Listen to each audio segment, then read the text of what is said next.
धन्यवाद आज आने के लिए। संडे का दिन इस्कॉन जूहू में आकर भगवान श्री श्री राधा रास बिहारी को अपना हाजिरी लगाने के लिए। हरे कृष्णा। तो आप में से बहुत सारे स्टूडेंट्स हैं जो ऑलरेडी मैं जिनको जानता हूँ, देखा हुआ है। कितने लोग हैं ऐसे जो रेगुलर है, आते रहते हैं यहाँ पर? Okay, good. और कितने हैं जो आज पहली बार आ रहे हैं, फर्स्ट टाइम? तो आप सबको विशेष स्वागत है। और हर संडे हम इसी तरह से भगवद गीता के ऊपर डिस्कस करते हैं कि वो कैसे हमारे जीवन के लिए उपयोगी है। आज हम जो चर्चा कर रहे हैं उसका नाम क्या है? 4 पिलर्स ऑफ धर्मा। पिलर्स का क्या रोल होता है? अगर कोई बिल्डिंग बना है तो उसमें पिलर्स होते हैं, करेक्ट ना? कोई बिल्डिंग है, बड़ी बिल्डिंग, तो उसमें पिलर्स का क्या रोल होता है? उस बिल्डिंग को संभाल कर फाउंडेशन, करेक्ट ना? अगर पिलर्स बराबर नहीं रहेगा तो क्या होगा? वो गिर जाएगा। उसी तरह से धर्म का, हमारे जीवन के, एक्चुअली हमारे जीवन के भी कुछ पिलर्स हैं।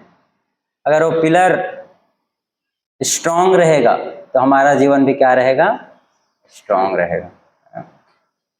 पूरे मानव समाज के एक्चुअली पिलर्स, मानव संस्कृति का तो क्या है वो हम देखेंगे। एक्चुअली मानव समाज के जो मेन पिलर है उसको धर्म कहते हैं। और उस धर्म जो है, धर्म 4 चीजों पर खड़ा है। वो 4 चीजें क्या है, हम कैसे अपने जीवन में उसे उतार सकते हैं, अभी क्या करंट में स्थिति है, अभी क्या चल रहा है, वो सारी चीजें हम डिस्कस करेंगे one by one. So I will begin. हम प्रार्थना से शुरू करेंगे। छोटा सा प्रार्थना है तो आप साथ में बोल सकते हैं अगर आपको आता है तो, नहीं तो आप ध्यानपूर्वक इसे सुन सकते हैं। ओके। ओम अज्ञानतिमिरन्धस्य ज्ञानञ्जनशलाकया चक्षुरुन्मिलितं येन तस्मै श्रीगुरुवे नमः। नमः ओं विष्णुपादाय कृष्णपृष्ठाय भूतले श्रीमते भक्तिवेदांत स्वामिनिति नामिने। नमस्ते सरस्वते देवे गौरवाणी प्रचारिणे निरविशेषशून्यवादी पाश्चात्यदेशतारिणे। जय श्री कृष्ण चैतन्य प्रभु नित्यानंद श्री अद्वैत गदाधर शिवासादि गौर भक्तवृंद। हरे कृष्णा कृष्णा कृष्णा हरे हरे, हरे राम राम राम हरे हरे। हरे कृष्णा। तो लगभग 500 वर्ष पूर्व की घटना है, 500 साल पहले की बात है। एक बार महाराज परीक्षित कौन है? पांडव के वंश में आते हैं। एक बार अपने राज्य के भ्रमण के लिए निकले थे, तो उन्होंने रास्ते में क्या देखा? एक गाय और बैल बड़े ही दुखी अवस्था में, असहाय अवस्था में दोनों को पाया। और असहाय अवस्था कैसा कि जो बैल है, बैल के कितने पैर होते हैं? 4 पैर होते हैं। लेकिन परीक्षित महाराज ने देखा कि उस बैल के सिर्फ 1 पैर है, बाकी 3 पैर कटे हुए हैं। और राजा परीक्षित ने यह देखकर उनको अनुमान लगाते हुए देर नहीं लगा कि इसका जो पैर है किसने काटा होगा। वहां पर एक बहुत ही अभद्र पुरुष पास में ही तलवार लेके खड़ा हुआ था। बहुत ही काला और बाल बिखरे हुए, असभ्य, बहुत ही दिखने में ही डरावना था। ऐसा व्यक्ति वहां पर तलवार लेके खड़ा हुआ था और गाय और बैल दोनों असहाय अवस्था में थे। परीक्षित महाराज को उसे देखकर समझते हुए देर नहीं लगा कि ये क्या है ना? लेकिन परीक्षित महाराज समझ गए कि वो जो व्यक्ति खड़ा है वही व्यक्ति उसी ने हालत किया है। लेकिन फिर भी परीक्षित महाराज ने उस बैल से पूछा कि आपकी ऐसी अवस्था कैसे हो गया? 3 पैर, बैल 1 पैर में खड़ा हुआ है। वो बैल कौन था? वो बैल जो है साक्षात धर्म थे, धर्म। कलयुग की शुरुआत हो रही थी। शास्त्रों में दिया है कि 4 युग में धर्म के जो 4 स्तंभ है वो है, कार्य करते हैं, मजबूत है। सतयुग में चारों जो धर्म के स्तंभ में चारों पिलर मजबूत रहते हैं। फिर हर एक युग में एक एक पिलर, जो एक एक स्तंभ है उसका कटते जाता है, विनाश होते जाता है। कलयुग के शुरुआत में 3 पैर धर्म के कट चुके थे और वो बैल बहुत ही दुखी अवस्था में, पीड़ित अवस्था में, असहाय अवस्था में वहां पर था। जो व्यक्ति, अभद्र व्यक्ति वहां पुरुष जो खड़ा हुआ था वो कौन था? वो साक्षात कली था, जो अपना तलवार लेके वहां खड़ा था। मानो ऐसा कह रहा था कि अभी तो मेरा युग शुरू हो रहा है, ये मेरा युग है, यहां पर किसका शासन चलेगा? मेरे अनुसार चलेगा। कौन है कली? कली अधर्म का प्रतीक। अधर्म, जो अधर्म जितने भी फैल रहे हैं उसके साक्षात जो प्रतीक है वो कली है। इसीलिए इस युग को क्या कहा गया है? कलयुग। एक इसका युग है कलयुग। सतयुग में जितने चारों धर्म के जो स्तंभ है वो चारों जो है मजबूत रहता है। ये 4 स्तंभ क्या है? तपस्या, स्वच्छता, दया और सत्यता। ये 4 जो है स्तंभ है, पिलर है। इसके ऑस्टेरिटी, तपस्या, तपस्या यानी कि व्यक्ति आलस नहीं होता था तपस्या करने के लिए। कौन सी तपस्या? आध्यात्मिक प्रगति करने के लिए वो हमेशा जागरूक रहता है, तपस्या। दूसरा है स्वच्छता, जो दूसरा पैर है धर्म का, पिलर है। स्वच्छता यानी कि वह आंतरिक और बाह्य दोनों तरीके से क्लीन होता है। बाह्य क्लीनिंग, बाह्य स्वच्छता तो हम स्नान आदि करके होते हैं, और आंतरिक स्वच्छता यानी कि हृदय से उसमें जो है बहुत जितने प्रकार के अधर्म, काम, क्रोध, लोभ, इन सब चीजों से छुटकारा। इसको क्या कहा गया है? स्वच्छता। मलिन मन को साफ करना, स्वच्छता दूसरा पैर है। तीसरा है दया, वो भी जो है बैल का कट चुका है, दया। और चौथा है सत्यता, झूठ ना बोलना ना, प्राण चला जाए लेकिन झूठ का सहारा। ये 4 पैर, 4 स्तंभ हैं। उस बैल के 3 पैर ऑलरेडी कट चुके हैं। तो कलयुग का यह लक्षण है। कलयुग का क्या लक्षण है? कि जो धर्म है उसके जितने जो इररिलीजियस एक्टिविटी, अधर्म वाले कार्य कलयुग में बहुत अधिक होंगे। और सामान्यतः हर व्यक्ति अधार्मिक ही होगा। अधार्मिक का अर्थ है जो क्या करेगा? स्वच्छता नहीं रखे। क्या है ये 4 जो सिद्धांत है? यह है नशा। 4 जो स्तंभ है क्या? मांस खाना। मांस खाने से क्या होता है? दया चला जाता है, व्यक्ति का दया चला जाएगा। मांस खाएगा जानवरों को तो मीट ईटिंग, दया। फिर गैम्बलिंग, जुआ, जुआ खेलने से सत्यता चला जाता है। जुआ खेलने में क्या बोलना पड़ता है? झूठ बोलना पड़ता है, गैम्बलिंग। इंटॉक्सिकेशन, नशा। और इलिसिट रिलेशनशिप यानी कि अवैध संग, स्त्री संग, पुरुष संग, अवैध रूप से जो शास्त्र के विरोध, विवाह के बाहर जो भी हम संबंध बनाता है कोई व्यक्ति को, उसको क्या बोलते हैं? इलिसिट रिलेशनशिप, अवैध संबंध। तो ये 4 जो है धर्म के पिलर हैं, और इसी पे जो है धर्म खड़ा होता है। अगर किसी छत में से 4 उसके स्तंभ, अगर 3 स्तंभ काट दिया जाए तो छत क्या ठीक ठाक पोजीशन में रुकेगा? क्या होगा? गिर जाएगा, है ना। तो धर्म की स्थिति आज कलयुग में ऐसा हो गया है। तो कली ने जब देखा ऐसा, तो कली को जब ऐसा देखा महाराज परीक्षित ने, तो महाराज परीक्षित ने कहा कि मेरे राज्य में कहीं भी अधर्म का बिल्कुल भी स्थान नहीं है। और उन्होंने अपना तलवार तुरंत उठा लिया। किसको मारने के लिए? कली को मारने के लिए। जैसे ही कली जानता था कि महाराज परीक्षित कौन है, बहुत पावरफुल राजा है, पांडव के वंश में आता है, अर्जुन युधिष्ठिर महाराज का वंशज है। भगवान कृष्ण ने स्वयं इसको गर्भ में इसकी रक्षा किया था। जब परीक्षित महाराज गर्भ में थे तो भगवान कृष्ण जाके उसकी गर्भ में रक्षा किए थे। इसलिए कली को पता था कि वो कौन है, इसलिए कली ने अपना कूटनीति दिमाग लगा क्या किया? जैसे उन्होंने अपना तलवार उठाया, तुरंत कली ने महाराज परीक्षित के चरण को पकड़ लिया, बोला कि महाराज क्षमा करें, मैं आपका क्या होता हूँ, शरणागत, सरेंडर करता हूँ आपको, जो है शरण ले, मैं आपकी शरण में आता हूँ। और क्षत्रियों का धर्म है कि कोई भी व्यक्ति कितना भी पापी क्यों ना हो, कोई ना कितना भी अधर्मी क्यों ना हो, अगर शरण में आया है तो उसे मार नहीं सकते, मारना नहीं है, मार नहीं सकते, नहीं मारते हैं। शरण पे आ गए, एक बार शरण ले लिया। और कली ने कहा विनम्रता पूर्वक कि महाराज अभी कलयुग शुरू हो रहा है, ये मेरा समय है, मुझे कहीं रहने का स्थान दीजिए, कहीं रहने का स्थान दो। तो महाराज परीक्षित ने कहा नहीं, पहले तो मारना चाह रहे थे, लेकिन महाराज परीक्षित ने दो चीज देखा कि कलयुग में दो चीज बहुत अच्छा है, इस कली में बहुत खराबी है, बहुत इसमें गंदगी है, लेकिन दो अच्छा चीज है। क्या दो अच्छा चीज है?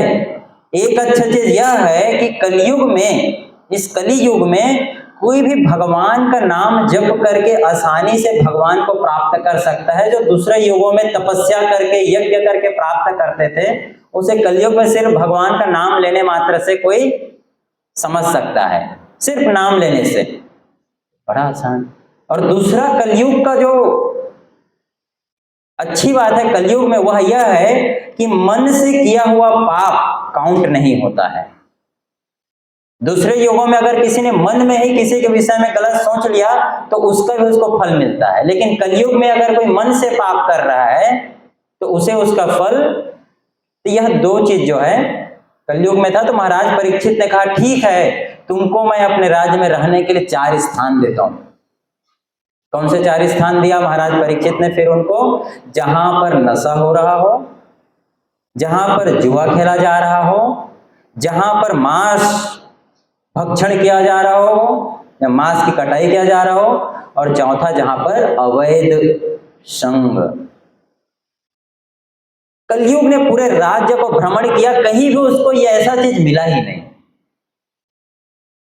कहीं भी ऐसा हो ही नहीं रहा था महाराज परीक्षित के राज्य में। अद्भुत।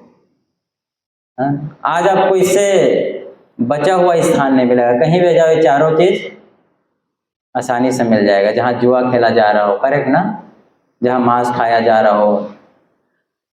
महाराज परीक्षित के पास जाके कोई और स्थान ये तो कहीं नहीं है, बोले जहां पर, महाराज परीक्षित ने कहा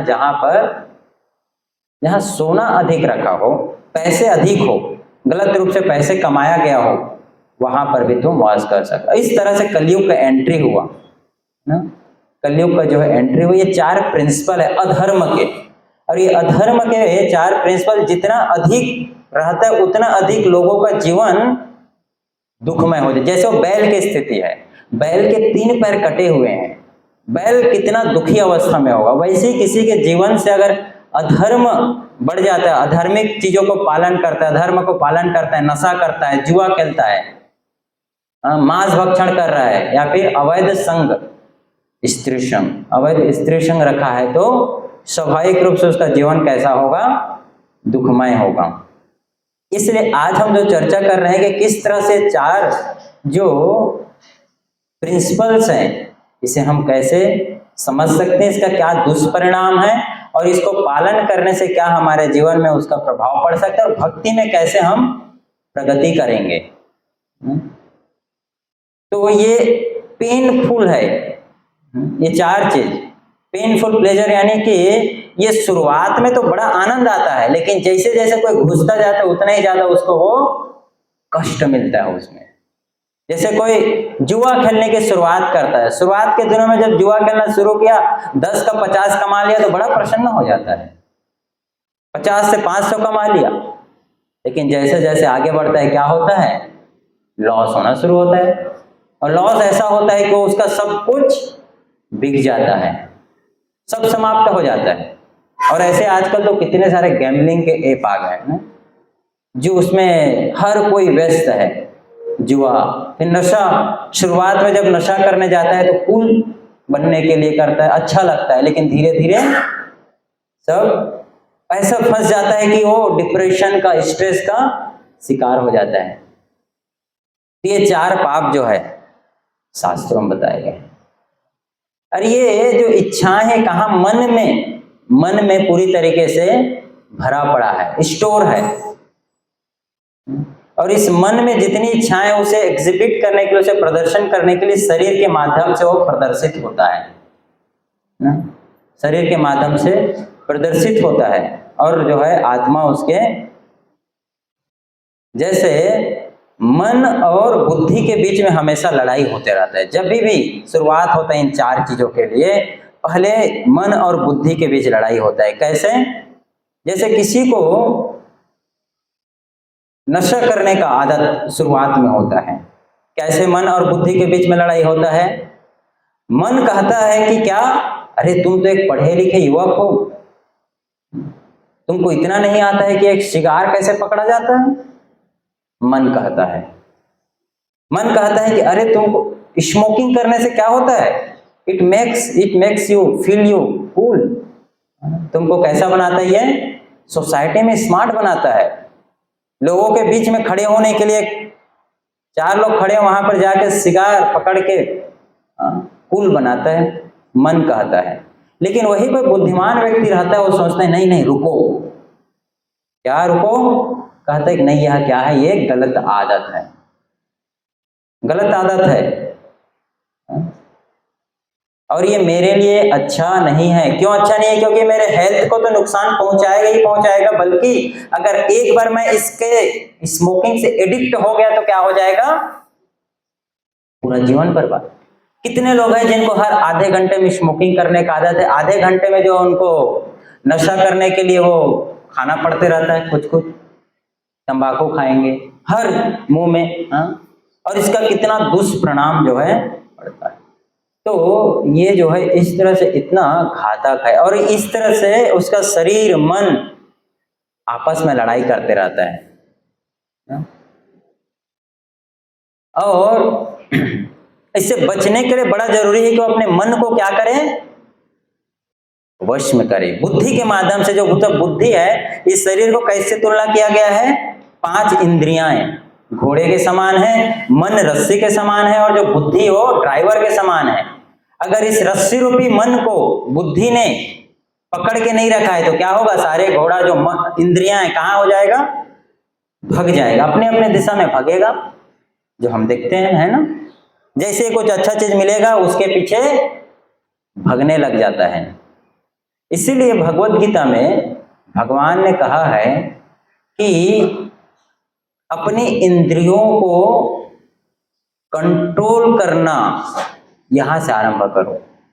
कुर्मो अंगानी सर्वशा, यानी कि जैसे एक कछुआ होता है, कछुआ, कितने लोग ने कछुआ देखा है आप में से? तो जैसे कछुआ कहीं घूमते रहता है, लेकिन जैसे कुछ नजदीक में आता है, कोई प्रॉब्लम आता है, क्या करता है कछुआ, अपने हाथ पैर सिर को अंदर घुसा लेता है। वैसे ही एक साधक, जैसे ये सारे जो 4 तरह के पाप की चीजें हैं, ये नजदीक आता है, तुरंत अपने आप को संकुचित कर लेता है, बचा लेता है, हटाता है, हटाने का प्रयास हटा लेता है, ना कि इन 4 चीजों के अंदर घुसता है। अगर इन 4 चीजों के अंदर घुसेगा तो क्या होगा, फिर इंद्रियां अपनी अपनी दिशा में भगने लगेगा। घोड़ा अपनी दिशा में, हाथ अपनी दिशा में, आंख बोलेगा ये देख लो, कान कहेगा यह सुन लो, पैर कहेगा कहीं यहां चलते हैं, जीवा कहेगा कुछ ये खाते हैं। और इस तरह से व्यक्ति जो है क्या रहेगा, उदास, उससे वह स्ट्रेस में आ जाएगा, डिप्रेस हो जाएगा, अपनी इच्छाओं को वश में नहीं कर पाएगा। इसलिए बड़ा जरूरी है कि हम अपने मन को वश में करें। क्यों? क्योंकि ये जो इच्छाएं हैं, इच्छाओं की पूर्ति करने अगर हम जाएं तो इच्छाएं इतनी हैं कि कई जन्म लग जाएंगे, लेकिन ये इच्छा पूरा नहीं होगा। एक इच्छा को अगर हम पूरा करेंगे तो दूसरी इच्छाएं आ जाएगी। एक चीज को पूरा करेंगे तो उससे कई सारी इच्छाएं पैदा हो जाएगी एक बार में। इसलिए बड़ा आवश्यक है कि हम जो है इस चीज को समझे, कैसे व्यक्ति जो है एक शरीर से दूसरे शरीर में जा रहे। भगवान गीता में कहते हैं, देहिनो अस्मिन यथा देहे कौमारम यौवनम जरा तथा देहांतर प्राप्ति तथा देहांतर प्राप्ति। देह जो शरीर है, एक शरीर से दूसरे शरीर में जीव क्या कर रहा है, जा रहा है। क्यों जा रहा है? क्योंकि वो अधर्म का पालन कर रहा है, धर्म भूल चुका है, धर्म को नहीं जानता है, इसीलिए अपने आप को नहीं जानता है। तो भगवान इस चीज को बताते हैं। और ये 4 जो पाप है उसका कितना दुष्प्रभाव है आज के सोसाइटी में। अभी मैं आपको एक छोटा सा वीडियो है यहाँ पर, वो आप देखिए। और कितना समाज में 4 तरह का जो पाप है। कौन से 4 पाप हैं? जुआ खेलना, नशा करना, मांसाहार करना, मांस खाना, अवैध संग करना। और ये आपको आज गली गली में दिख जाएगा। और सबसे बड़ी बात, लोगों को यह करने में कोई भय नहीं है। खुलेआम नशा कर सकते हैं, सिगरेट पी सकते हैं, सिगार ले सकते हैं, खुलेआम जुआ खेल सकते हैं लाइसेंस के साथ, खुलेआम जो है अवैध संघ के लिए क्लब, नाइट क्लब्स ये सब चल सकते हैं। खुलेआम जो है लड़के लड़कियां पार्क में घूम सकते हैं, छोटे छोटे कपड़ों। अभी जो कली का जो प्रभाव इतना अधिक हो गया है कि अभी उसमें कोई गलत लगता ही नहीं है, गलत नहीं लगता है। जबकि धर्म का कार्य करने में बड़ा लोग संकोच करते हैं।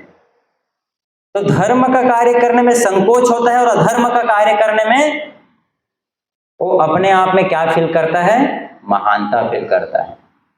इसलिए खुलेआम ये 4 चीजों का बढ़ावा दिया जा रहा है।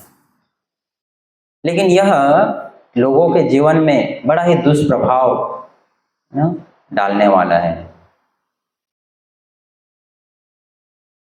वीडियो प्ले होगा, आवाज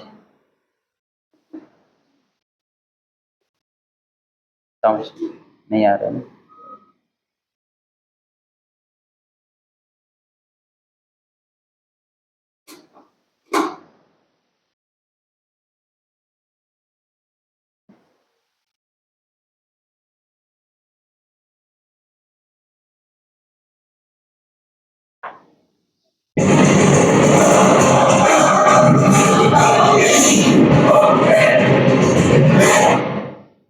कम करो आवाज, कम किया।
कितने स्टूडेंट्स अल्कोहल लेते हैं स्कूल के? इसमें 64%।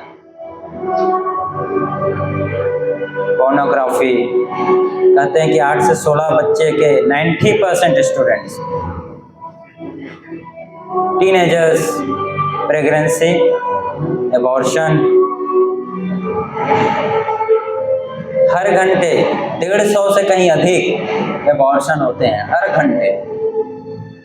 क्या मिसिंग कर रहा है?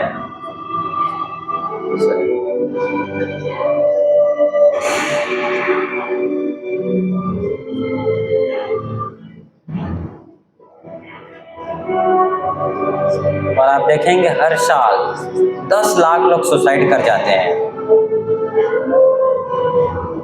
जुवेनाइल क्राइम मतलब कि 18 साल से कम उम्र के लोग जो क्राइम करते हैं, 18 साल से छोटी उम्र में।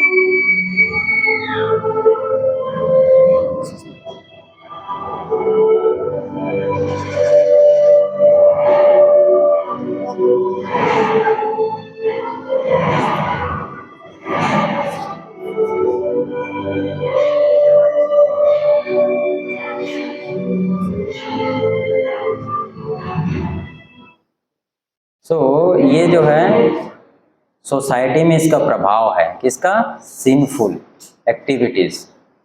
और जितना मात्रा में कोई इस चीज से जुड़ा हुआ है उतना ही मात्रा में उसका जीवन जो है अधिक कष्टमय रहेगा, दुखमय रहेगा, दुखमय रहेगा। अगर इसका प्रभाव क्या आता है? Sinful reaction. जितना ज्यादा जो पाप कार्यों में लगा रहा है तो उसका प्रभाव उसके जीवन में आता है ना, कष्टमय उसका जीवन बनता है। वो बहुत ही कष्टमय जीवन जीते, बहुत दुखी अवस्था में, खाने को नहीं मिल रहा है, हाँ, बहुत ही गरीबी अवस्था में रहना पड़ेगा, या फिर कई शरीर के अंग कार्य नहीं कर रहे हैं, हमेशा बीमार रहना, ये सब पाप का ही क्या है? लक्षण है। और जो इन चीजों से दूर रहेगा उसका जीवन हेल्दी रहता है। पाप से दूर रहेगा तो क्या होगा? सुखी जीवन रहेगा। ये जो पाप है ये कलयुग में ही बढ़ रहा है अधिक, दूसरे युगों में कम था। दूसरे युगों में धर्म के जो 4 पैर हैं, ये 4 पैर नहीं कटे थे। कलयुग में 3 पैर कट चुके हैं। एक पैर में बैल खड़ा हुआ है, धर्म का खड़ा हुआ है। ये जो 4 पिलर हैं पाप के, सिनफुल लाइफ के, मीट ईटिंग, मांस खाना, जुआ खेलना, नशा करना और इलिसिट सेक्स, ये जो है इतना ऐसा है कि ये स्वयं को तो बर्बाद करता ही करता है, उससे जितने लोग संबंधित है सबको क्या कर देता है? बर्बाद करके रखता है, सबका जीवन टेंस में रखता है। नहीं नहीं,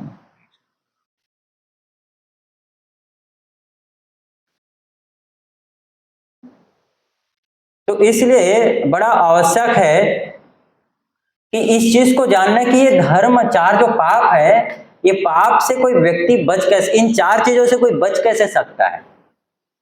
क्योंकि अभी तो ये समाज के जड़ जड़ में घुस चुका है ना, जड़ जड़ में है। इसलिए बड़ा आवश्यक है कि इनसे बचने के लिए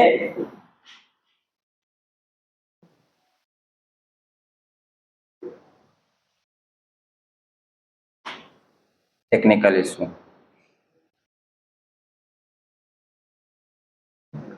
आप देखिए आज स्कूल में जो छोटे छोटे बच्चे हैं वो इनकी गिरफ्त में है, और पूरा देश पर, और हालांकि भारत देश का भी जो युवा है सबसे अधिक है पूरे विश्व में।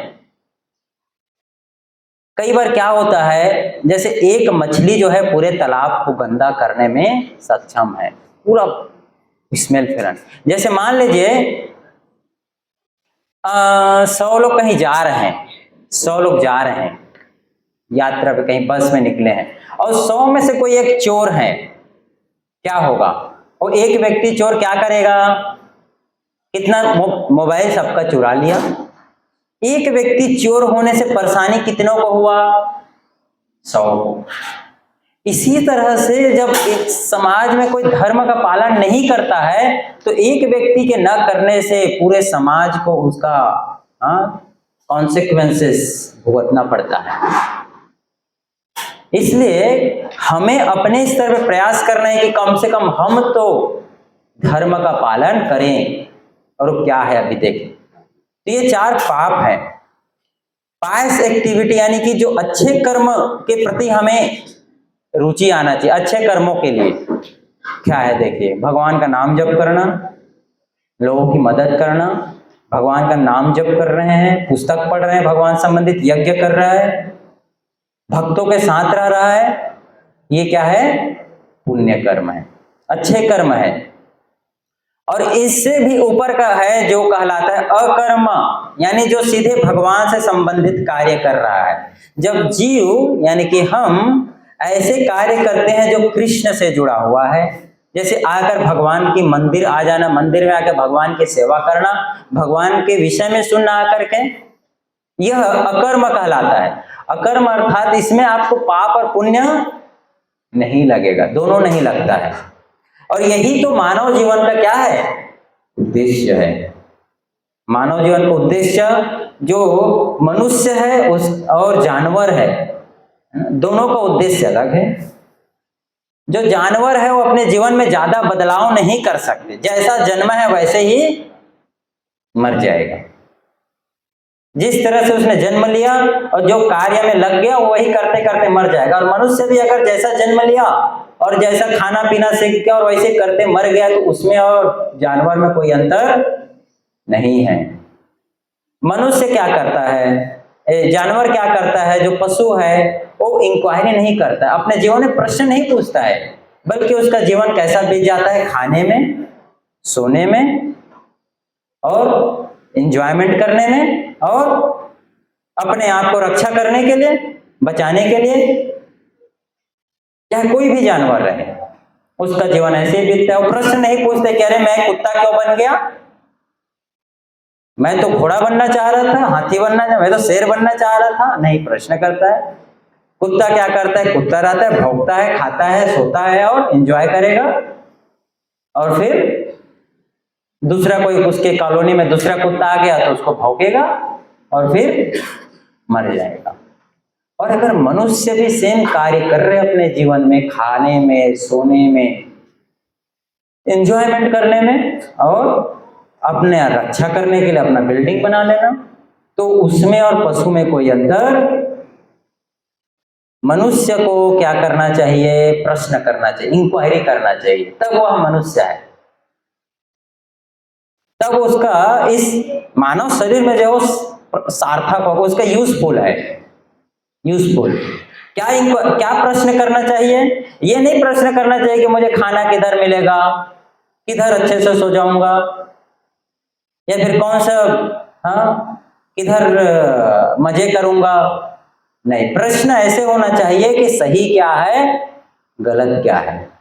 प्रश्न ऐसे होना चाहिए कि जीवन का लक्ष्य क्या है, क्या करना मेरे जीवन के लिए बेहतर है और क्या करना मेरे लिए घाटा है, क्या करने से मैं प्रगति करूंगा और क्या करने से मैं नीचे जाऊंगा, क्या कार्य करूंगा जिससे मेरे जीवन में हमेशा आनंद मिलेगा, दुख नहीं मिलेगा। कुत्ते के जीवन में कितना भी दुख कष्ट, कितना भी डंडा क्यों ना खा रहा हो, ये प्रश्न नहीं करे कि मेरे क्यों रोज डंडा मारता है।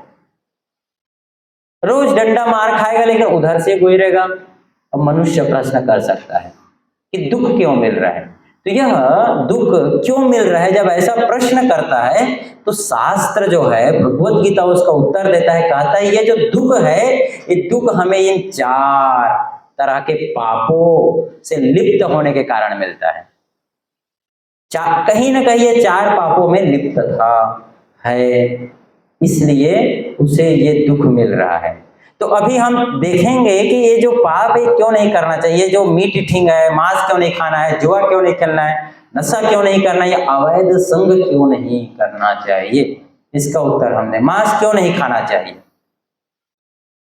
मांस क्यों नहीं खाना चाहिए, मांस खाने से सबसे पहला तो जो व्यक्ति का जो हार्ट है, हृदय है, बड़ा ही कठोर हो जाता है, बड़ा कठोर हृदय का, पत्थर हृदय का हो जाता है। उसके हृदय से दया का भाव निकल जाता है,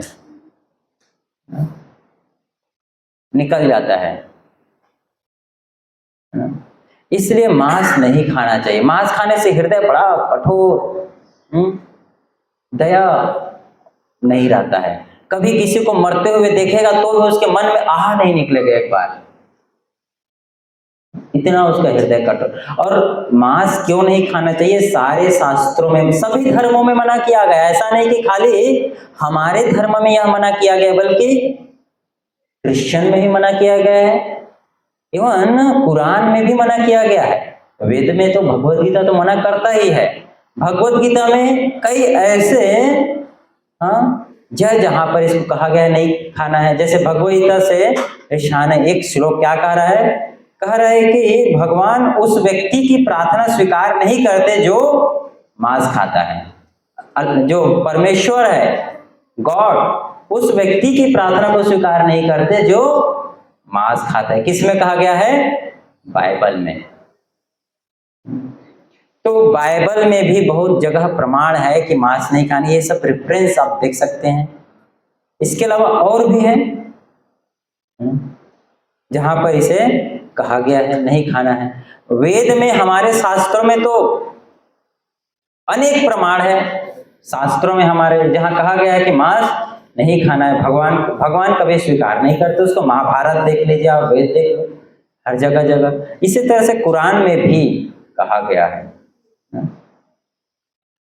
कुरान का वर्ष ये है, देखिए आप,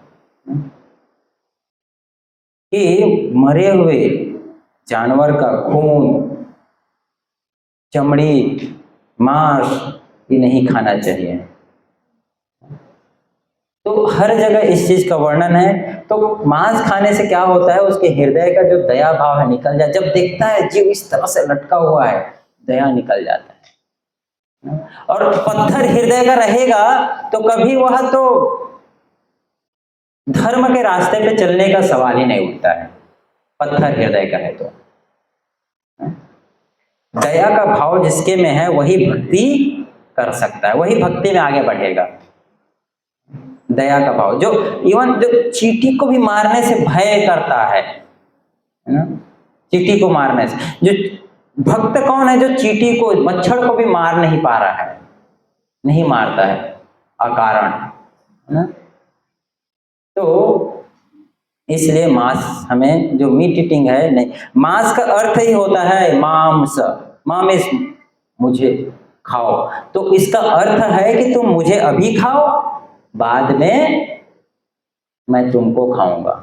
मी ईट इंग्लिश में कहा जाए तो क्या है, मी मीट बोलते हैं, तो मी ईट, अभी तुम मुझे खा लो, बाद में तुम्हारा नंबर आएगा। इसलिए जो है यह पाप का स्तंभ, पहला स्तंभ मीट। जुआ नहीं खेलना चाहिए। जुआ खेलने से क्या होता है, व्यक्ति झूठ बोलना शुरू करता है, झूठ बोलता है, लोगों को चीटिंग करना शुरू करता है, लूटना शुरू करता है, करप्शन करना शुरू करता है, लड़ाई झगड़ा शुरू हो जाता है। जुआ खेलने के लिए फिर अलग अलग माध्यम अपनाएगा, चोरी करेगा, हाँ, नशा, अलग अलग तरीके से। उसका मन हमेशा क्या रहेगा, रेस्टलेस रहेगा, एंग्जाइटी में रहेगा कि अभी 2 का 4 कैसा होगा, 4 का 8 कैसा होगा, एंग्जाइटी में रहेगा। और उसका जो चरित्र है, वो चरित्र क्या हो जाएगा, पूरी तरीके से विश्वास का पात्र नहीं रहेगा, अनट्रस्टवर्दी, विश्वास के लायक नहीं रहेगा। हमेशा वो देखेगा कि कैसे मैं धोखा दे सकता हूं, गैम्बलिंग, जुआ। और हमेशा उसका मन यही चलता रहेगा कि कैसे अधिक से अधिक पैसे कमा लिया जाए, लालच इतना बढ़ जाएगा कि वो कुछ भी करके किसी से उधार मांग लेगा, उसको चुकता नहीं करेगा, लोगों का मर्डर तक कर देगा पैसे के लिए। आप देखो, समाचार उठाकर देखो, आधे से ज्यादा समाचार उठाकर देखिए न्यूज़पेपर, उसमें आपको एक अच्छी खबर नहीं मिलेगा और बुरी खबर हजारों मिल जाएगा। किसने इसका वध कर दिया, इसने इसको धोखा दे दिया, इसने इसके साथ मिलकर इसको डुबा दिया, मार दिया, करप्शन कर दिया। इस तरह से जो पाप कलयुग में बहुत तेजी से बढ़ रहा है। और सबसे बड़ा चीज, अगर वह जुआ खेल रहा है तो उसका मन कभी भी स्पिरिचुअल कार्यों में तो नहीं लगेगा, भक्ति के कार्यों में नहीं लगेगा। वो खुद के लिए तो डेंजर रहेगा ही, वो अपने लिए तो हानिकारक कर रहा है, बल्कि दूसरों को भी। एक व्यक्ति घर में जुआ खेलता है, पूरे घर वालों का पैसा डुबा देता है, बेच देता है ना, पूरा घर परेशान हो जाता है। इसलिए ये धर्म का दूसरा जुआ है ना। नशा क्यों नहीं करना चाहिए, नशा से तो अभी तो छोटा छोटा बच्चा भी नशे में लिप्त है, और ऐसे ऐसे प्रकार के नशा आ गए हैं कि नशा करने से व्यक्ति की जो सोचने की शक्ति है वो खत्म हो जाता है, इंटेलिजेंस समाप्त, बुद्धि समाप्त। जैसे ही नशा करता है उसका बुद्धि खत्म, बुद्धि चला जाता है, उसका मन डिप्रेशन, मन उदास हो जाता है, स्ट्रेस में रहता है, माइंड स्ट्रेस में रहता है। उसके बाद वो हर बार यही देखता है कि कैसे और मैं नशा कर सकता हूं, नॉर्मल स्थिति में नहीं रहता है। फिर वो क्या कहता है, क्या बोलता है, उसको स्वयं को नहीं पता रहता। जब वह नशा अधिक कर रहा है, नशे में लगा है, तो उसका मन धीरे धीरे काम करना बंद कर देता है, बुद्धि काम करना बंद कर देता है, और एक तरीके से वह अब दास्ता यानी किसी के अंडर में रह के बस गुलामी का जीवन जीता है, गुलामी का जीवन जैसा हो जाता है नशा जब करता है। क्या बोल रहा है कि कहाँ है, उसको कुछ समझ में नहीं आता। इसलिए नशा बहुत ही हानिकारक। इलिसिट सेक्स, अवैध संग, अभी छोटे छोटे उम्र से जो है लड़के लड़कियां लेके घूमते हैं, लड़कियां लड़के लेके घूम रहे हैं। और इसका परिणाम क्या हो रहा है? इसका परिणाम हो रहा है इस रोमांस के चक्कर में व्यक्ति एक दूसरे को मारने तक पे उतारू। अगर तुम मेरी नहीं हुए तो नहीं हो, और उसको मारने तक में उतारू हो जाता है। इस रोमांस के चक्कर में, इस संबंध के, अलिसट संबंध के कारण जो है कितने घर बर्बाद हो गए, कितने घर बर्बाद हो गए। हाँ, कितनी लड़ाइयां हो गया। अच्छे दोस्त, पहले बहुत अच्छे दोस्त थे, फिर एक लड़की के कारण दोनों सबसे बड़े दुश्मन बन गए। एक समय दोनों अच्छे दोस्त थे। हाँ, इस इलिसिट सेक्स के कारण जो इतना इसका डेंजर, इससे कितनी सारी बीमारियां, बहुत बीमारियां, मोस्ट ऑफ द बीमारियां तो इसी कारण ही होता है। 4 पापों में लिप्त होने से मोस्ट ऑफ द बीमारियां, नशा करने से और इलिसिट सेक्स, अवैध संबंध करने से। एड्स का सबसे बड़ा कारण है फ्री मिक्सिंग के कारण एड्स। और जीवन बड़ा कॉम्प्लिकेशन हो जाता है, लाइफ कॉम्प्लिकेटेड हो जाता है। वो हमेशा उसका मन वही लगा रहेगा, चिंतित रहेगा हमेशा। और जब वो अवैध संबंध में है तो फिर तो ब्रह्मचर्य का पालन करना भूल जाओ। पवित्रता, चेस्टिटी उसके लाइफ से, अगर स्त्री या लड़की है उसके जीवन से चेस्टिटी तो चला ही गया, पवित्रता। और लड़कों के जीवन से ब्रह्मचर्य का तो ऐसे नाश हो जाता है।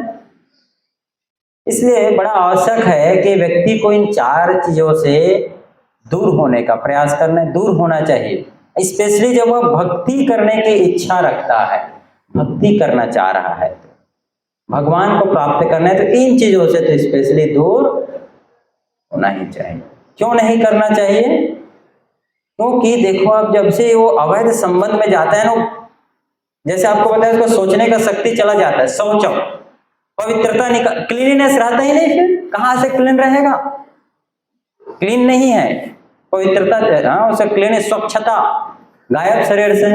और स्वच्छता जाने से उसका ध्यान, कंसंट्रेशन लेवल खत्म।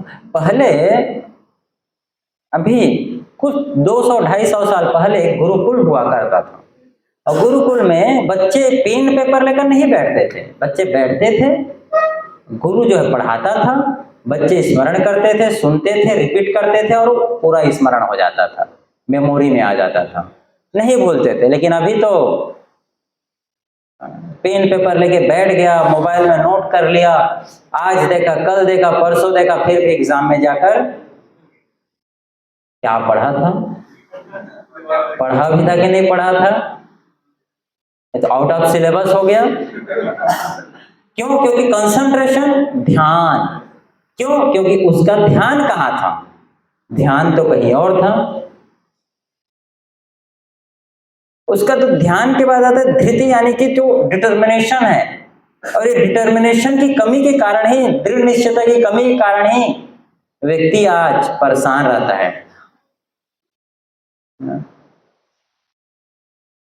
बच्चे आज वह हैं जो एग्जाम्स कंपटीशन की तैयारी करते हैं, अगर कंपटीशन में पास नहीं हुआ एग्जाम में तो क्या हो जाते हैं, निराश हो जा रहे हैं, डिप्रेशन के शिकार हो जा रहे हैं। कल एक लड़का मुझे मैसेज करता है कोटा से,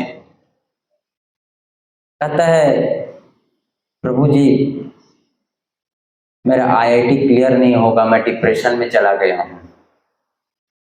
तो ये स्थिति है, आईआईटी क्लियर नहीं हुआ, कहां चला गया, डिप्रेशन में। क्यों? क्योंकि मन जो है क्या हो गया, पूरी तरीके से खोखला। क्यों? 4 तरह की चीजों में लिप्त जैसे होगा व्यक्ति, ये खत्म हो जाता है। विचार शक्ति खत्म। विचार शक्ति यानी कि जीवन से संबंधित प्रश्न कि क्या करना चाहिए लाइफ में, ये नहीं रहता है, खत्म हो जाता है। विवेक शक्ति, सही क्या है गलत क्या है, हमेशा गलत का मार्ग चूज करेगा, तो ये सबसे बड़ा हानिकारक है। 4 तरह के पापों में भी जो अवैध संबंध है, इससे तो यूथ को दूर ही होना चाहिए, युवा को दूर ही होना चाहिए। ऐसा नहीं कि समाज में दिखाने के लिए कि मेरी भी तो क्या है, गर्लफ्रेंड है, इस चक्कर में वो अपने आप को क्या कर लेगा, नाश कर लेगा। ये सब नाश हो जाता है। शौचम, ध्यान, धृति, नैष्ठिक शांति, विचार शक्ति, धारण शक्ति, विवेक शक्ति, सब उसका समाप्त। इवन हालांकि आजकल के डॉक्टर हैं जो कहते हैं कि सीमन को प्रिजर्व करने की जरूरत नहीं है, बहा दो, कोई नहीं, क्योंकि उसी चीज का बढ़ावा में रहे। लेकिन ऐसे भी डॉक्टर हैं, मेडिकल साइंस है जो कहता है कि नहीं, semen is very important vital fluid in our body. Doctor Nikolai कहते हैं the vital fluid of the man carried back and diffused through his system makes him manly यानी कि उसको पौरुषत्व से बढ़ाता है, स्ट्रॉन्ग, ब्रेव, हीरोइक। आजकल आप देखो, इसीलिए जो इवन जो लड़के हैं वो लड़कों में भी पुरुषत्व नहीं है, उनमें भी लड़कियों वाला स्वभाव आ गया है।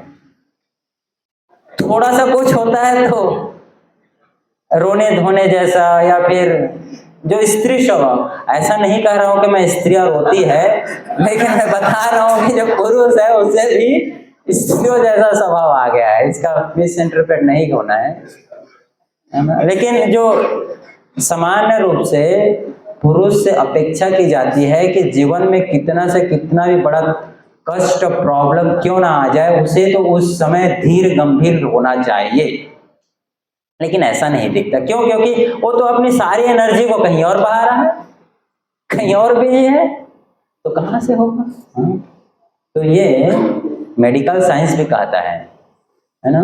भगवद गीता में भगवान कहते हैं, ध्यायतो विषयान पुंस संगस्ते सुपजायते, संगा संजायते कामा, कामत क्रोधो विजायते, क्रोधात् भवति सम्मोहात्, सम्मोहात् स्मृति विभ्रमा, स्मृति भ्रंशात् बुद्धिनाशा, बुद्धिनाशात् प्रणश्यति, बुद्धिनाशात् प्रणश्यति, बुद्धि का नाश हो जाता है। कहां से? ध्यायतो विषयान पुंस, जैसी ही वो ऐसी चीजों में ध्यान करता है। कैसी चीजों में? विषयान, इंद्रिय तृप्ति, इंजॉयमेंट की चीजों में ध्यान करता है। संगस्तेषु उपजायते, उसको पाने की इच्छा करता है, अटैचमेंट। संगा संजायते काम, और जब पाने की इच्छा करते काम, लस्ट उत्पन्न होता है। और इस काम के प्रभाव से क्या होता है? क्रोध। अगर पूरा नहीं हुआ तो क्रोध आता है, मेरे को क्यों नहीं मिला। और क्रोध जब आता है तो उसका सम्मोह, इल्यूजन, जिससे उसकी स्मृति, मेमोरी का लॉस हो जाता है। स्मृति विभ्रम होने से उसका बुद्धि का नाश हो जाता है, और बुद्धि नाश हुआ तो अब क्या करना है और क्या नहीं करना है। इसलिए हमें बड़ा जरूरी है कि हम इन चीज से निकले और अपने आप को भक्ति के विषय में लगाएं। बड़ा जरूरी है कि हम जो है इजी, शुरुआत में जो इजी लगता है उसके पीछे ना भागे ना। जो शुरुआत में इजी लगता है ना, जो हर चमकती हुई चीजें शुरुआत में ऐसा नहीं कि हर चमकता हुआ चीज क्या हो, सोना हो, नहीं है। जो शुरुआत में इजी लग रहा हो, आगे चल के हो सकता हो बहुत हार्ड हो, और अभी हार्ड लग रहा हो लेकिन आगे ये बड़ा ही इजी हो। इसलिए डिसीजन जब हम लेते हैं, जब निर्णय ले रहे हैं जीवन में, तो देखना चाहिए कि क्या हमारे लिए सही है और क्या गलत है। अभी शुरुआत में हार्ड डिसीजन लेंगे तो आगे इजी लाइफ, अभी easy decision will make hard life, है ना।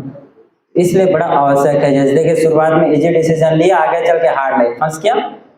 शुरुआत में हार्ड डिसीजन लिया लेकिन आगे इजी हो गया। इसलिए इस आदत को, गलत आदत को शुरुआत में ही खत्म कर देना चाहिए कि ये लेट ना हो जाए, लेट होने से पहले। और इन चीजों से जैसे व्यक्ति छूटता है, चार तरह के इस अधर्म के स्तंभ से, जो धर्म के जो पाप है, इन पापों से जब मुक्त, उसको जब इनमें नहीं लगता है तो बड़ा प्रसन्न होता है, फ्री बर्ड, स्वच्छंद घूमता है, स्वच्छंद। जैसे एक बार रूम में बहुत सारे चूहा घूम रहा है, बोले क्या करे चूहे का, बोले किसी को कहा, उसने क्या ला के रख दिया वहां पर, रैट ट्रैप, और रैट ट्रैप में उस चूहे पकड़ने वाले में अंदर में एक पकौड़ा रख दिया। चूहा घूमता हुआ आया, बोले अरे कौन पागल है, नहीं पता कि यहाँ पर कौन घूम रहा है, मेरे से पकौड़ा बचेगा क्या। और उस पकौड़े के पीछे कौन गया, चूहा। जैसे ही पकौड़े को पकड़ा, उस रैट ट्रैप का जो है जब बंद हो गया,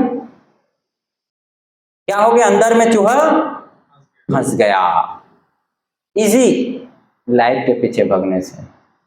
अब पिंजड़े में आ गया, अब कहां से स्वतंत्र। चिड़िया एक बार पिंजड़े में आ गया, कहां स्वतंत्र, आकाश में उड़ सकता है क्या, नहीं। वैसे ही हम भी अगर इन चार पापों में लग जाते हैं ना, हम स्वतंत्र नहीं रहते हैं, फिर लाइफ में हम गुलाम हो जाते हैं।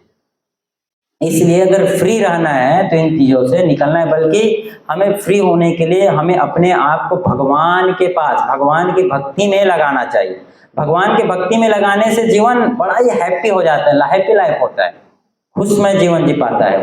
तो इन तरह के चीजों से उसको निकलना चाहिए और भक्ति के कार्यों में लगना चाहिए। भक्ति के कार्यों में यानी कि भगवान के नाम जप करने में, भक्तों का संग करने में, भगवान की पुस्तकें पढ़ने में, भगवान का प्रसाद देने में और भगवान की सेवाएं करने में। भगवान की सेवा जब करता है इस तरह से, तो वह आगे बढ़ता है, जीवन में आगे बढ़ता है, भक्ति में प्रगति करता है।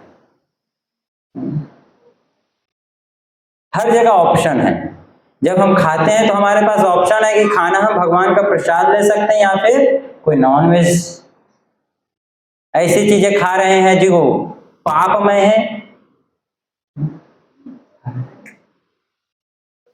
हमेशा देखना चाहिए हर कार्य को, जब हम सो रहे हैं सुबह उठकर भगवान की सेवा करने का एक मौका होता है, अभी सो रहा है ऐसे ही।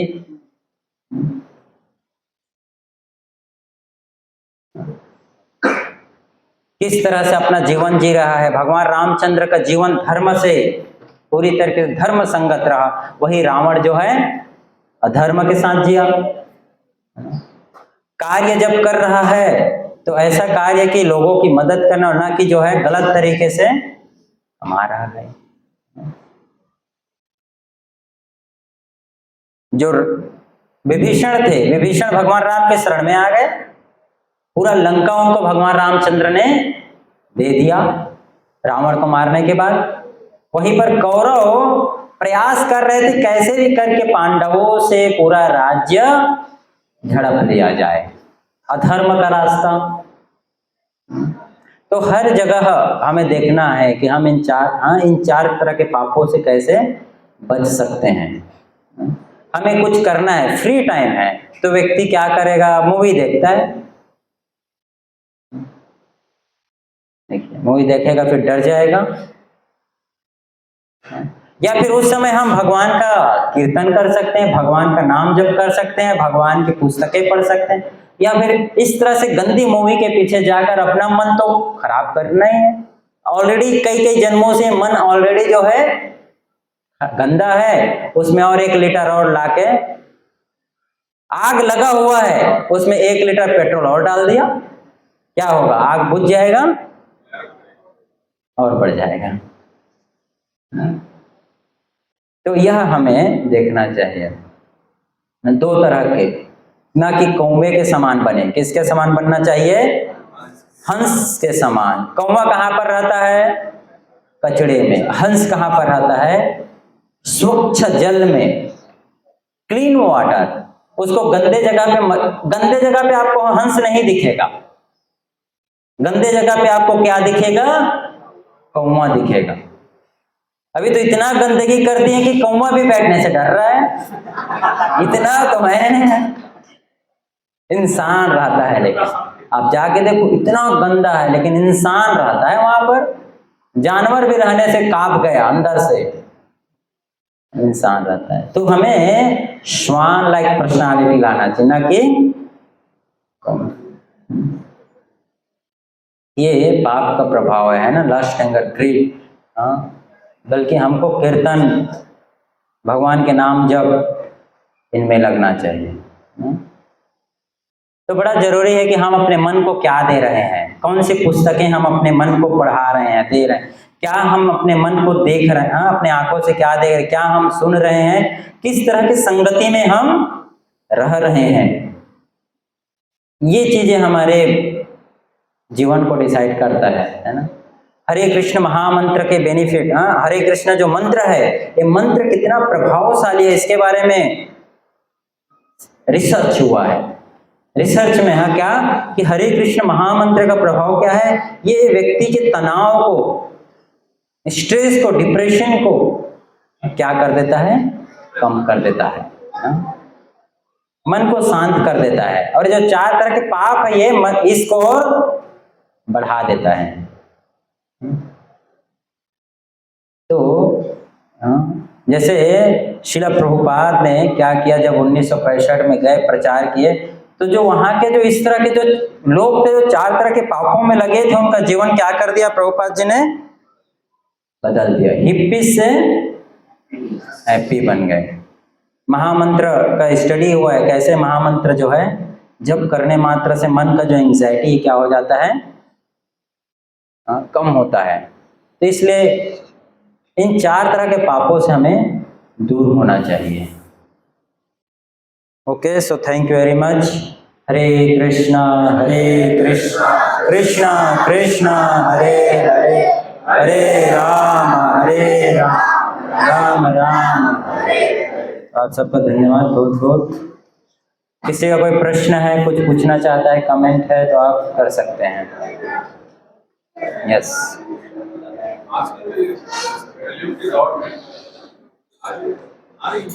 हाँ, आवाज आ रही है। आजकल के दौर में हालांकि ये सवाल कई जगहों पे पूछे जाते हैं, एक ही गलती करने वाला, पाप करने वाला, रोग प्रयास करने वाला, नैया करने वाला और काम करने वाला, ये आगे क्यों जा रहा है? लेकिन इसके कई जवाब जो सुनने में आए तो मतलब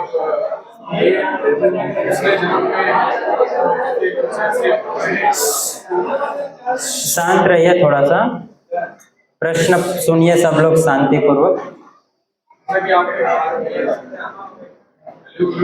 इसके जवाब ये है कि हमारे जो जन्म है हमारे, उनपे इन्होंने कुछ खिलाफ नहीं किया था, तो इस जन्म में उनको मिल रहा है उसका फल, ऐसे कर सुनने में आता है। इस पे आपका क्या विचार है? तो कई बार ऐसा देखा जा रहा है कि जो गलत काम में लगे हैं वो अच्छा से जीवन जी रहे हैं। ये गलत है, धारणा गलत है। आगे बढ़ रहे हैं ऐसे दिखते हैं। तो देखिए गलत है, ये गलत धारणा है। दूर जो घास दिखता है ना, दूर की घास हमेशा क्या दिखता है? ग्रीन दिखता है, हरा भरा दिखता है।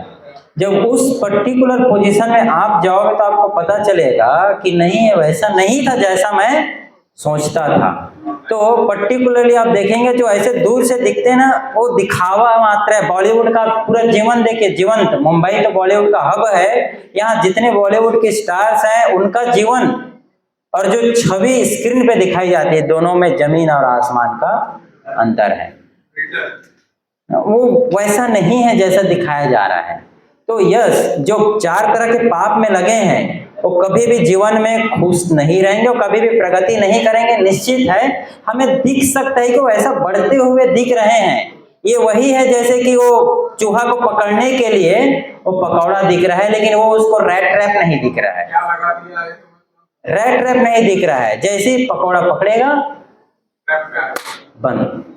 तो वैसे ही जो 4 तरह के इन कार्यों में लगे हैं, बस थोड़े से समय के बाद वहां क्या होने वाला है, सब कुछ बर्बाद होने वाला है, उसका जीवन ध्वस्त होने। और ऐसे अनेक उदाहरण आपको दिखेंगे, आपको लगे अरे तो इतना अच्छा था इनके साथ, ऐसा था, अचानक से समझ में आया कि वो तो करप्शन में पकड़ा गया, उसका डाइवोर्स हो गया, उसका ये हो गया। दिख रहा था कितना इंटरटेनिंग लाइफ जी रहा है, लेकिन अच्छा खबर सुनने को मिला ऐसा हो गया। तो ऐसा ये गलत है कि जो गलत व्यक्ति उसके साथ अच्छा नहीं, गलत व्यक्ति के साथ गलत होता है, अभी नहीं तो आज, नहीं तो कल। जो हार्ड वर्किंग है, जो अच्छे व्यक्ति है, उसके साथ हो सकता है कि अभी उसको लग रहा हो कि उसके पैर में कांटा चुभा है, लेकिन जरूर उसके साथ अच्छा होने वाला है।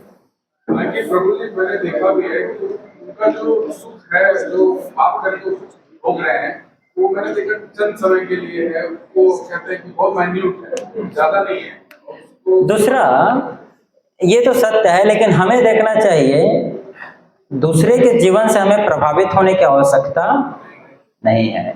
आज के समय में आज के लोगों की जो सबसे बड़ी बीमारी है वह यह है कि वो दूसरे के जीवन को देखकर सोचते हैं कि मैं भी वैसा जीऊं। और यही तो क्या है आज का जो कल्चर है, फॉलोवर और फॉलोइंग का कल्चर। मैं उसको फॉलो कर रहा हूं, मुझे फॉलोवर कर रहा है, क्या फॉलो कर रहा है। तो ये भ्रष्ट कल्चर है। हमें फॉलो करना भी है तो किसी ऐसे व्यक्ति को करना है जिसका जीवन, अरे आप किसको फॉलो, आज के लोगों का रोल मॉडल ही कौन है? क्रिकेटर, बॉलीवुड स्टार, जो स्वयं इतना गंदा जीवन जी रहे हैं, जो दूसरों का पैसा बस खा रहे हैं, दूसरों को जुआ में लगा रहे हैं, उसको लोग अपना आदर्श बना के रखे हैं। तो कैसा होगा समाज? वैसा ही बनेगा हमारा समाज। हाँ, ऐसा होना चाहिए कि जहां पर अच्छे लोगों को, तो व्यक्ति जब आदर्श में व्यक्ति को फॉलो करता है तो उसका जीवन भी वैसा होता है। और मान लो 50 गधे हैं तो उनका मुखिया कौन होगा? गधा ही रहेगा। कोई उम्मीद करे कि 50 गधों का मुखिया घोड़ा है, संभव नहीं है। तो पूरा समाज उसी तरीके का है तो उनका लीडर भी वैसा गधा ही है। और 50 लोग हाँ उसको अच्छा बोल रहे हैं तो अच्छा हो गया, बट हमें अपना उस चीज को अपना आदर्श नहीं बनाना चाहिए। उसको अगर आप आदर्श बनाओगे तो आप हाँ उसी तरह के जीवन में वो भी प्रभावित होगा और दुखी होगा। हमें दूसरे को देख करके अपने खुशी का पैमाना नहीं बनाना चाहिए कि उसके पास कार है, मेरे पास भी कार हो जाएगा, वो जैसे कमाया वैसे मैं भी कमा लूंगा तो मैं खुश हो जाऊंगा। नहीं, हमें अपना जीवन का आधार स्तंभ जो है ये ग्रंथ को पढ़ाना चाहिए, भगवद गीता, या फिर जो अच्छे भक्त हैं उनके जीवन से सीखना चाहिए, उनको अपना आदर्श मिलना चाहिए। ओके, प्रश्न है? यस। ये एक सवाल आया मेरे दिमाग में कि आपने जैसे बताया था कुरान में मीटिंग अलाउड नहीं, तो मोस्ट ऑफ द टाइम मैंने बकरी में मैंने देखा है कि काफी मुसलमान बकरे का है ना बलि चढ़ाते थे। वो लोग ऐसा क्यों करते हैं? उनसे पूछिए, मैं तो नहीं किया ऐसा। और क्रिश्चियनिटी में भी काफी लोग ऐसे यीशु धर्म के लोग हैं जो नॉनवेज खा रहे हैं और जो यीशु भगवान को वाइन चढ़ाते हैं मांस के द्वारा। हिंदुओं में भी करते हैं। आप देखिए हर दूसरा घर, क्या हर घर में कोई है जो मांस खा रहा है, शराब पी रहा है। खुद का घर ग्लास का बना है, दूसरे घर में क्या पत्थर फेंकना है? कौन हिंदू है? कितने हिंदू हैं जो इन नियमों का पालन कर रहे हैं? है ना, नहीं करते। इसीलिए तो बताया जा रहा है कम से कम आप सुधर जाएं ना। इतने सारे तारों की आवश्यकता नहीं है, आवश्यकता किसकी? एक चंद्रमा का। एक चंद्रमा पूरे आकाश को प्रकाशमान कर सकता है। यस, बोलिए। ओके, ठीक है, थैंक यू वेरी मच। हरे कृष्णा कृष्णा कृष्णा हरे